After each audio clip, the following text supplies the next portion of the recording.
Antifrágil. Coisas que se beneficiam com o caos. Do autor Nassim Taleb. Capítulo 6. Diga-lhes que eu aprecio alguma aleatoriedade. O tema do capítulo anterior se concentrava no fato de as propriedades de risco do primeiro irmão, o frágil funcionário do banco, serem muito diferentes das do segundo irmão, o comparativamente antifrágil taxista artesão. Da mesma forma, o risco característico de um sistema centralizado é diferente daquele de uma confusa confederação liderada por pequenos estados. O segundo tipo é estável a longo prazo, por causa de alguma dose de volatilidade. Um argumento científico mostrando como os controles rígidos podem sair pela culatra e causar surtos explosivos foi defendido por James Clerk Maxwell, da famosa teoria eletromagnética. Governantes são mecanismos destinados a controlar a velocidade dos motores a vapor por meio da compensação às variações abruptas. Seu objetivo é estabilizar os motores. E aparentemente eles o fazem, mas paradoxalmente, eventualmente à custa de um comportamento caprichoso e de falhas. Controle da luz funciona. Controle de perto leva a uma reação exagerada, fazendo às vezes com que a máquina se rompa em pedaços. Em um artigo famoso, On Governors, publicado em 1867, Maxwell delineou o comportamento e mostrou matematicamente que o controle rigoroso da velocidade dos motores conduz à instabilidade.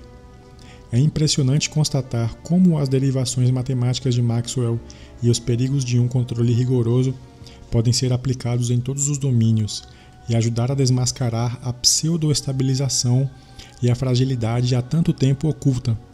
Nos mercados, a fixação de preços, ou de forma equivalente, a eliminação dos especuladores, os chamados noisy traders, e a volatilidade moderada que eles trazem, gera uma ilusão de estabilidade, com períodos de calmaria pontuados por grandes saltos. Como os jogadores não estão acostumados com a volatilidade, a mais leve variação de preços pode ser atribuída à informação privilegiada ou a alterações no estado do sistema e causará pânico. Quando uma moeda nunca varia, um ligeiro movimento faz com que as pessoas acreditem que o mundo está acabando. Uma dose de confusão estabiliza o sistema. Na verdade, confundir um pouco as pessoas é benéfico. É bom para você e bom para elas.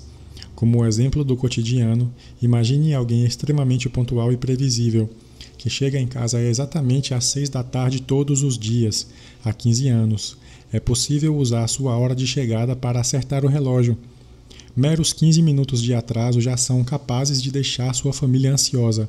Alguém com uma programação um pouco mais volátil, portanto imprevisível, com uma variação de meia hora, por exemplo, não suscitaria essa ansiedade. Variações também agem como expurgos.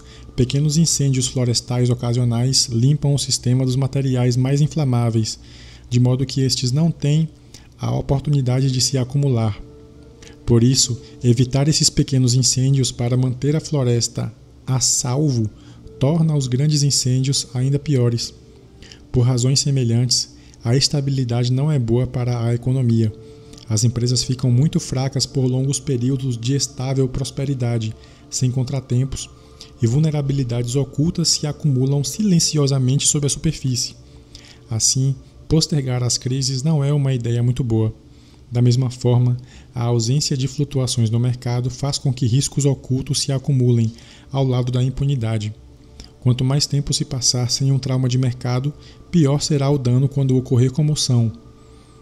É fácil modelar cientificamente esse efeito adverso da estabilidade, mas quando me tornei operador, fui informado de uma heurística usada pelos veteranos, e apenas por veteranos mais experientes. Quando o mercado atinge uma nova baixa, ou seja, cai para um nível não observado há muito tempo, há muito sangue por vir, e as pessoas sairão correndo. Alguns indivíduos desacostumados a perder dinheiro terão um grande prejuízo e entrarão em desespero.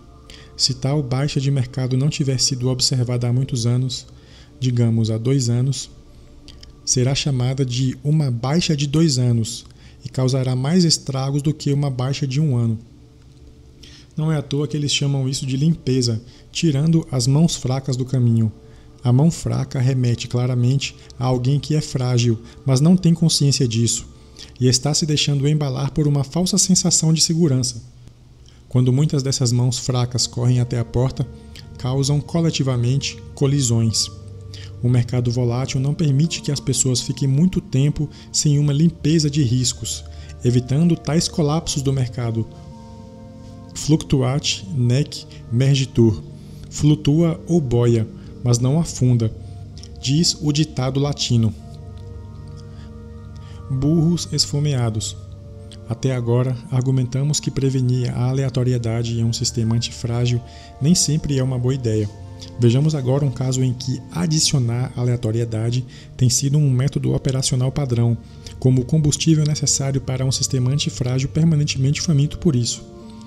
Um burro com fome e com sede, preso à mesma distância do alimento e da água, morreria inevitavelmente de fome ou sede, mas ele pode ser salvo graças a um empurrãozinho aleatório para um lado ou para o outro.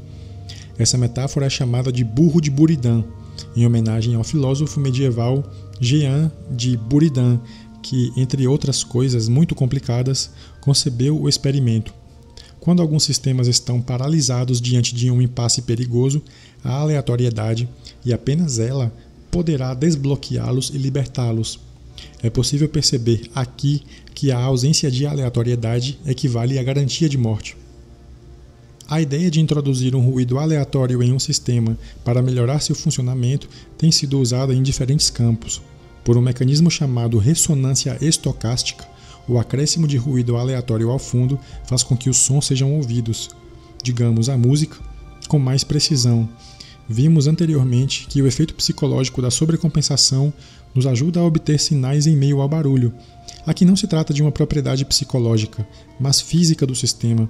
Sinais fracos de socorro, fracos demais para serem captados pelos receptores remotos. Podem se tornar audíveis na presença de um ruído de fundo e de interferência aleatória. Ao ser acrescentado ao sinal, o silvo aleatório permite que ele ultrapasse suficientemente o limiar de detecção para se tornar audível. Nessa situação, nada funciona melhor do que a aleatoriedade, que é gratuita. Considere o método de recozimento na metalurgia, técnica usada para tornar o metal mais forte e mais homogêneo. Trata-se do aquecimento e do resfriamento controlados de um material, a fim de aumentar o tamanho dos cristais e reduzir seus defeitos. Tal como acontece com o burro de Buridan, o calor faz com que os átomos se desloquem de suas posições iniciais e passeiem aleatoriamente pelos estados de maior energia. O resfriamento lhes dá mais chances de encontrar novas e melhores configurações. Quando criança, fui exposto a uma visão desse efeito de recozimento, assistindo a meu pai, que era um homem de hábitos, verificar um barômetro de madeira todos os dias ao chegar em casa. Ele dava uns leves tapinhas no vidro do barômetro para, então, fazer uma previsão caseira do tempo. A pressão sobre o barômetro fazia com que a agulha se desprendesse e encontrasse sua verdadeira posição de equilíbrio. Essa é uma característica local da antifragilidade. Inspirados pela técnica da metalurgia, os matemáticos adotam um método de simulação de computador chamado de recozimento simulado para conseguir as melhores e mais genéricas soluções para alguns problemas e situações, soluções possíveis apenas com a aleatoriedade. A aleatoriedade funciona bem em pesquisas, às vezes melhor do que os humanos. Nathan Myhrvold chamou minha atenção com um artigo polêmico publicado em 1975 na revista Science, mostrando que a perfuração aleatória era mais eficiente do que qualquer método de pesquisa científica utilizado na época. E, ironicamente, os chamados sistemas caóticos, aqueles que experimentam um tipo de variação chamado caos, podem ser estabilizados com a aleatoriedade. Eu assisti a uma misteriosa demonstração dos efeitos, apresentada por um estudante de doutorado que, primeiro, fez com que bolas quicassem caoticamente sobre uma mesa, em resposta a vibrações constantes na superfície. Essas vibrações constantes faziam com que as bolas quicassem de maneira confusa e deselegante. Depois, como em um passe de mágica, ele moveu uma chave e os saltos se tornaram ordenados e suaves. A magia é que tal mudança de regime, do caos à ordem, não ocorreu com a eliminação do caos, mas com a adição de impactos aleatórios, completamente aleatórios, embora de baixa intensidade. Saí tão entusiasmado daquele belo experimento que tive vontade de dizer a estranhos na rua: eu amo a aleatoriedade. Recozimento político. Tem sido difícil explicar para as pessoas reais que os agentes estressores e a incerteza têm papel importante na vida. Imagine como seria difícil explicar isso aos políticos. No entanto, essa é a área em que certa dose de aleatoriedade revela-se mais necessária. Certa vez, mostraram-me o roteiro de um filme inspirado em uma parábola de uma cidade completamente governada pela aleatoriedade, muito borgesiana. Em intervalos predefinidos, o governante atribui aleatoriamente aos habitantes um novo papel na cidade. O açougueiro, por exemplo, se tornaria um padeiro, o padeiro um prisioneiro e assim vai. No fim, as pessoas acabam se rebelando contra o governador, exigindo a estabilidade como direito inalienável. Pensei imediatamente que talvez a parábola oposta deveria ser escrita. Em vez de os governantes mudarem aleatoriamente os empregos dos cidadãos, os cidadãos deveriam mudar aleatoriamente o trabalho dos governantes, escolhendo-os por sorteio e destituindo-os de forma igualmente aleatória. Isso é semelhante ao recozimento simulado e se revela tão eficaz quanto. Descobriu-se que os antigos, de novo esses antigos, estavam cientes disso. Os membros das assembleias atenienses eram escolhidos por sorteio, um método destinado a proteger o sistema da degeneração. Felizmente, esse efeito tem sido investigado em sistemas políticos modernos. Em uma simulação de computador, Alessandro Plocchino e colaboradores mostraram como o acréscimo de certo número de políticos aleatoriamente selecionados e introduzidos ao processo pode melhorar o funcionamento do sistema parlamentar. Ou algumas vezes o sistema se beneficia com um tipo diferente de agentes estressores. Para Voltaire, a melhor forma de governo era aquela temperada com assassinato político. O regicídio é praticamente o equivalente a bater no vidro do barômetro para fazê-lo funcionar melhor. Isso cria também certa reorganização, muitas vezes necessária, e que talvez nunca seria feita de forma voluntária. O vazio criado no topo dá passagem ao efeito de recozimento, fazendo com que surja um novo líder. A queda secular de mortes prematuras na sociedade tem nos privado de uma rotatividade de gestão naturalista. O assassinato é o procedimento padrão para a sucessão na máfia. O último recozimento divulgado foi quando John Gott assassinou seu predecessor em frente a um restaurante de Nova York para se tornar o capo da família. Fora da máfia, chefes e membros de conselho agora permanecem mais tempo em suas posições, um fato que provoca obstrução em muitos domínios. Diretores executivos, acadêmicos titulares, políticos, jornalistas, e precisamos compensar essa condição com loterias aleatórias. Infelizmente, não se pode acabar com a existência de um partido político de forma aleatória. O que assola os Estados Unidos não é o sistema de dois partidos, mas o fato de se estar preso aos dois mesmos partidos. Os partidos não nascem com datas de expiração orgânicas. Finalmente, os antigos aperfeiçoaram um método de sorteio aleatório em situações mais ou menos difíceis e os integraram às adivinhações. Os sorteios, de fato, foram concebidos para encontrar uma saída aleatória, sem se ter de tomar uma decisão, de modo que, mais tarde, não se tivesse de viver com o fardo das consequências. As pessoas faziam o que os deuses lhe diziam para fazer, de modo que elas não tivessem dúvidas mais tarde. Um dos métodos, chamado de sortes virgilianae, o destino, conforme decidido pelo poeta épico Virgílio, envolvia abrir a Eneida de Virgílio ao acaso e interpretar o verso que se apresentava como a direção para o curso de ação. Você deve usar esse método para cada decisão difícil de negócios. Vou repetir aqui até perder a voz. Os antigos desenvolveram maneiras e truques sofisticados para explorar a aleatoriedade.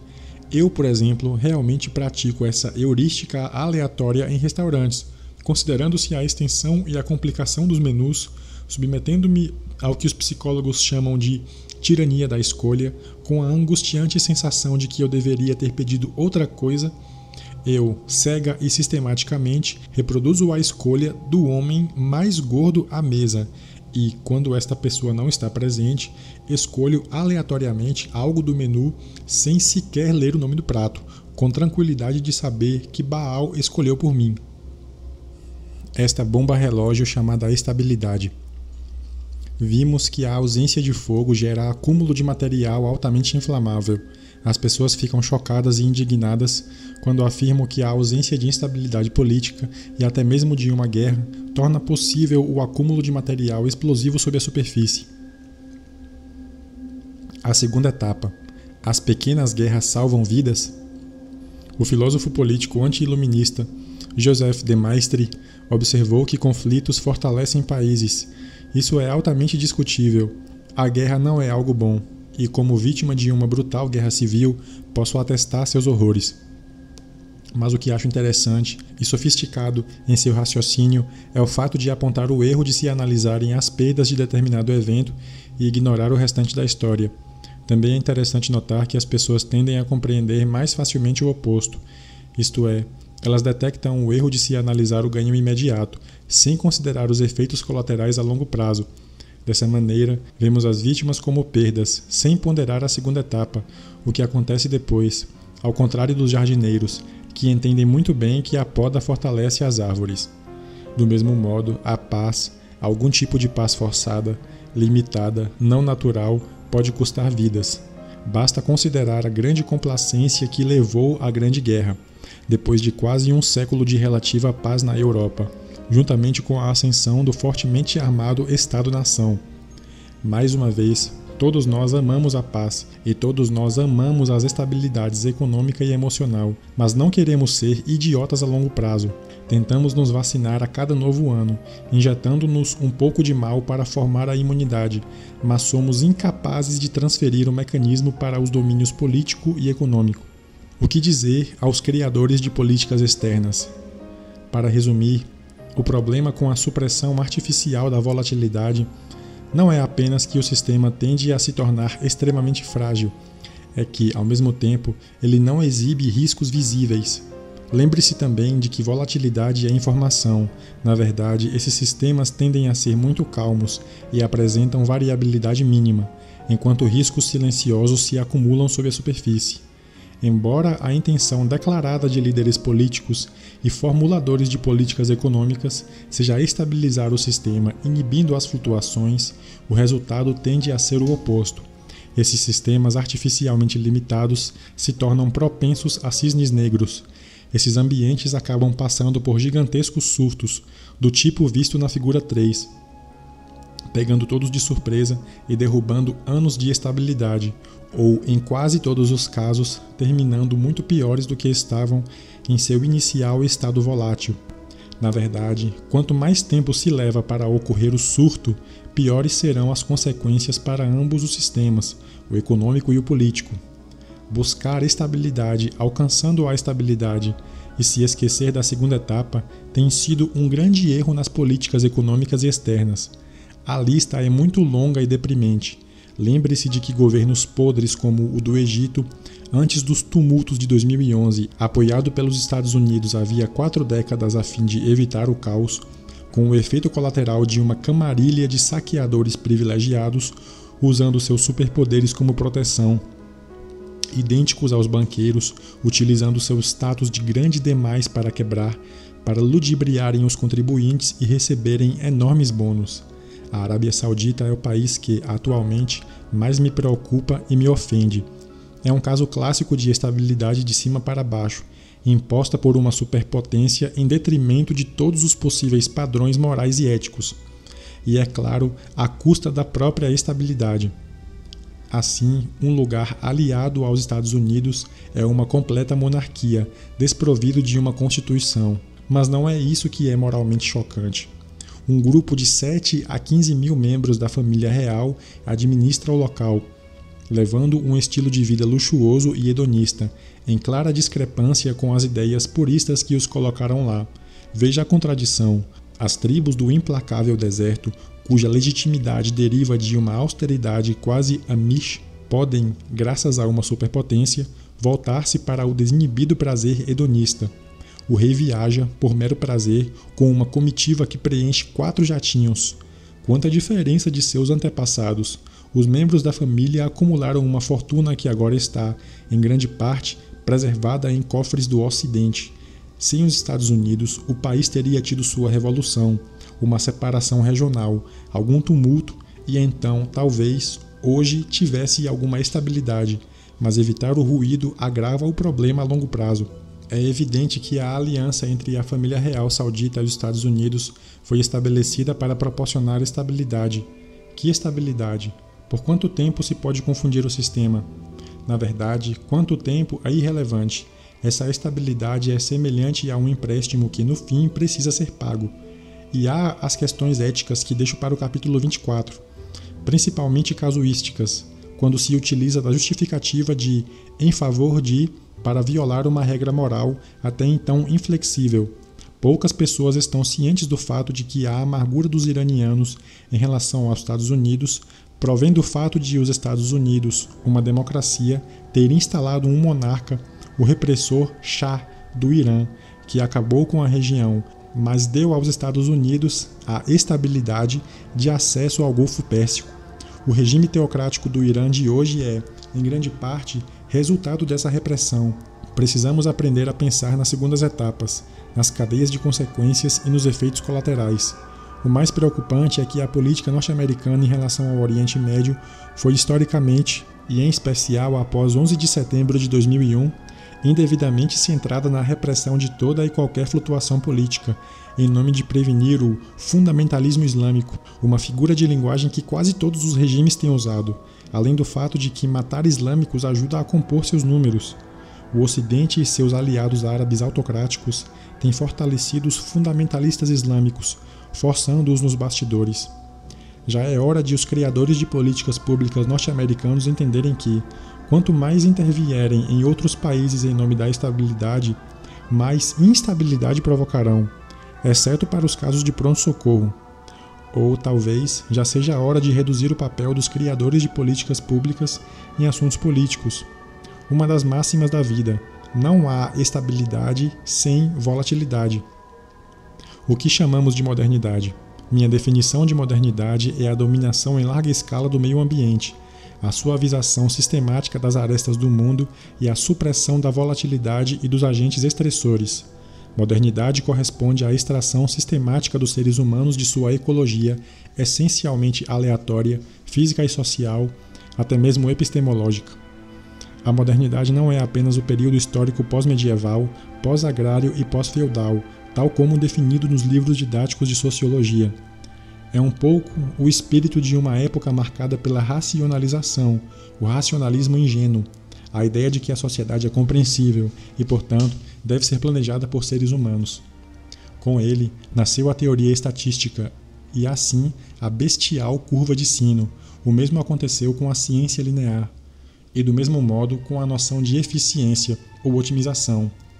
A modernidade é, bem ou mal, um leito de procusto, uma redução dos seres humanos ao que parece ser eficiente e útil. Alguns de seus aspectos funcionam. Nem todos os leitos de procusto são reduções negativas. Alguns podem ser benéficos, embora raramente o sejam. Considere a vida do leão, no conforto e na previsibilidade do zoológico do Bronx, com os visitantes da tarde de domingo amontoados em sua grade, com olhares ao mesmo tempo de curiosidade, temor e piedade, em comparação com a de seus primos em liberdade. Nós, em algum momento, tivemos algumas gerações de adultos e de crianças independentes atrás da era de ouro da mãe coruja. Estamos entrando em uma fase da modernidade marcada pelos lobistas, pelas sociedades anônimas muito limitadas pelo MBA, pelos problemas idiotas, pela secularização, ou melhor, pela reinvenção de novos valores sagrados, como bandeiras para substituir altares, pelo tributador, pelo medo do patrão, pelos fins de semana em lugares interessantes e pela jornada de trabalho menos interessante, pela separação de trabalho e lazer, embora os dois pudessem ser idênticos para alguém de uma época mais sábia, pela aposentadoria, pelos intelectuais argumentativos que discordam dessa definição de modernidade, pelo pensamento literal, pela inferência indutiva, pela filosofia da ciência, pela invenção das ciências sociais, pela suavização das superfícies e pelos arquitetos egocêntricos. A violência é transferida dos indivíduos para os estados.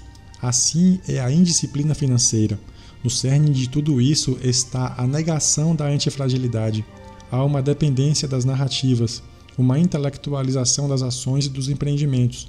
As empresas e os funcionários públicos, até mesmo os funcionários das grandes corporações, só podem fazer aquilo que parece encaixar-se em alguma narrativa, ao contrário de empresas que podem apenas perseguir os lucros com ou sem uma bela história.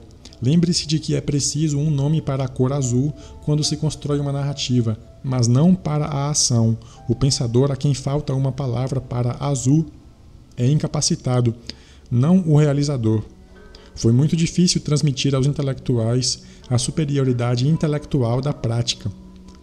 A modernidade ampliou a diferença entre o sensacional e o relevante. Bem, em um ambiente natural, o sensacional é sensacional por algum motivo. Hoje dependemos da imprensa para coisas essencialmente humanas, como fofocas e anedotas, e nos preocupamos com a vida privada de pessoas em lugares muito remotos. De fato, no passado, quando não estávamos plenamente conscientes da antifragilidade, da auto-organização e da cura espontânea, conseguíamos respeitar essas propriedades, construindo crenças que serviam ao propósito de administrar e sobreviver à incerteza. Nós proporcionamos melhorias para o agenciamento de deuses. Podemos ter negado a ideia de que as coisas podem cuidar de si mesmas, sem qualquer agenciamento. Mas os deuses é que foram os agentes, e não os capitães do navio educados em Harvard. Assim, o surgimento do Estado-nação se enquadra perfeitamente nessa progressão, a transferência do agenciamento para meros humanos. A história do Estado-nação é a da concentração e da ampliação de erros humanos. A modernidade começa com o monopólio estatal sobre a violência e termina com o monopólio do Estado sobre a irresponsabilidade fiscal. Vamos discutir os próximos 2 elementos principais no cerne da modernidade. Primeiro, no capítulo 7, o intervencionismo ingênuo, cujos custos estão associados a consertar coisas que deveríamos deixar quietas. Segundo, no capítulo 8, e como uma transcrição para o livro 3, está a ideia de substituir Deus e os deuses que controlam os acontecimentos futuros por algo ainda mais religiosamente fundamentalista, a crença incondicional na ideia da previsão científica, independentemente do domínio, cujo objetivo é minimizar o futuro a reduções numéricas confiáveis ou não, pois conseguimos transformar a crença religiosa em credulidade para tudo o que se possa passar por ciência.